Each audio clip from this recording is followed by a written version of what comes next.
नमस्कार दोस्तों, विनेश फोगट भारत आई, बढ़िया वेलकम हुआ। सुनने में आया कि बीजेपी ने भी तैयारी की थी। अब इलेक्शन आगे हरियाणा के तो क्या करें, मरता क्या ना करता। लेकिन अल्टीमेटली कांग्रेस को इसकी भनक मिल गई, तैयारी करी, बजरंग पूनिया के साथ मिले और बाजी मार के ले गए। महफिल लूट के ले गए भाई साहब, महफिल लूट के ले गए और बीजेपी वाले देखते रह गए कि किया क्या जाए।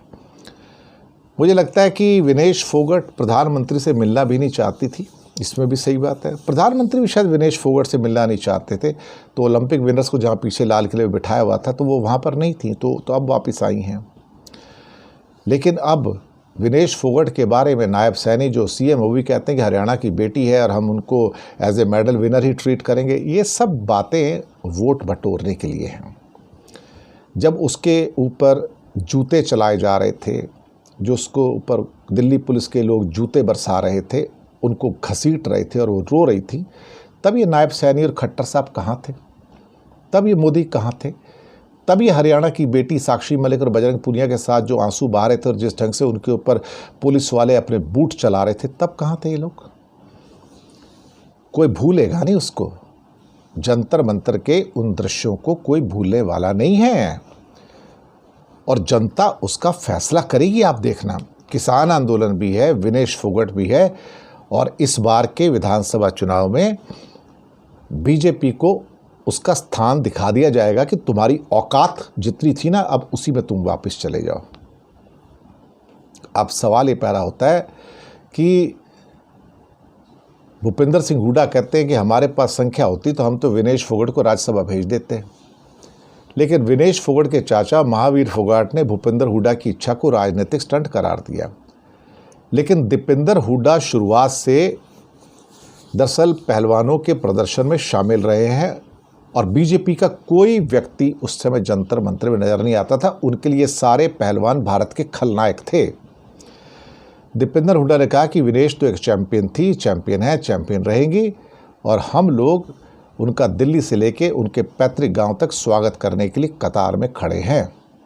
और जिस ढंग से उन्होंने ब्रजभूषण शरण सिंह के खिलाफ जंतर मंतर पर साक्षी मलिक और बजरंग पूनिया के साथ जो सारा का सारा विरोध प्रदर्शन किया था और जैसे बीजेपी मोदी की सरकार ने उसको कुचलने का काम किया था, तो वो मोदी सरकार का जो नीयत है उससे पता लगता है कि वो किस निम्न स्तर के व्यक्ति हैं।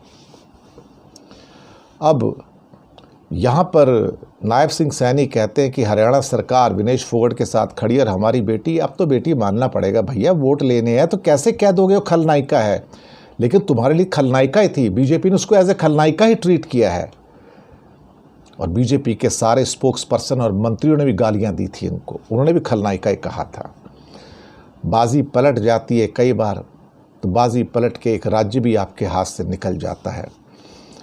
लेकिन अल्टीमेटली दीपेंद्र हुड्डा ने स्वागत किया और अब मुझे लगता है कि जो स्वागत उनका किया गया और दीपेंद्र हुड्डा वहीं पे थी, प्रशंसक थे उनके लिए सारा, और बजरंग पूनिया भी साथ में थे, तो अल्टीमेटली कांग्रेस ने यहाँ पर बाजी भी मारी और उनका जश्न भी मनाया।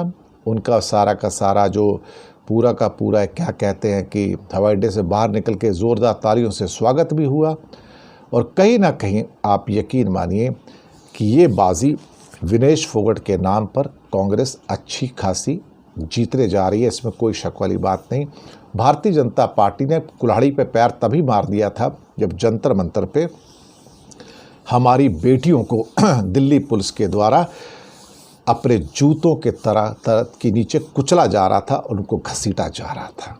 वो सीन कोई भूलेगा नहीं।